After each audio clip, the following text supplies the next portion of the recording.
আসসালামু আলাইকুম বন্ধুরা, সবাই কেমন আছেন?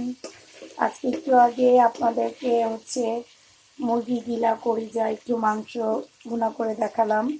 এখন সবজি দিয়ে খিচুড়ি রান্না করব, সাথেই থাকবেন।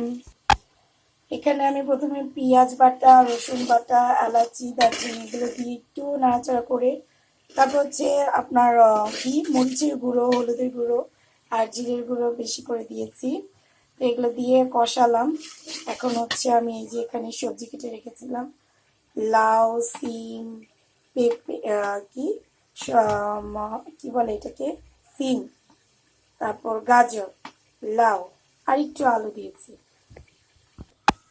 যেহেতু সবজি খিচুড়ি রান্না করব, তো সবজি না থাকলে কি হবে। আর এইদিকে আমার গ্যাসটাও কম, অল্প আছে রান্না করা লাগতেছে।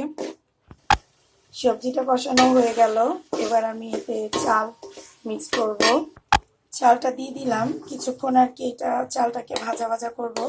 এতে হবে কি, আপনার খিচুড়িটা অনেক ঝরঝরা হবে।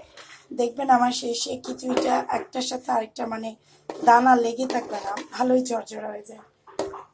এই যে খিচুড়িতে এখন পানি দিয়ে দিলাম আমি। এই জগ 3 পট দিয়েছিলাম আমি, 3 পটে 3 জগ পানি আমি দিয়ে দিলাম। এক্সট্রা একটু, যেহেতু সবজি দিলাম, এক্সট্রা একটু পানি দিয়ে দিলাম। আর এখানে মুগের ডাল অ্যাড করেছি, যার কথা আমি বলিনি। যাই হোক, এই তো সব কিছু দিয়ে দিলাম।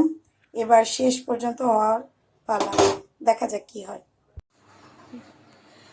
হয়ে গেছে আমার খিচুড়ি, এই যে দেখেন কি সুন্দর ঝরঝরে, একদম একটা দানা, এই যে একদম ঝরঝরে খিচুড়ি, সুন্দর স্মেলও আসতেছে সেই লেভেলের।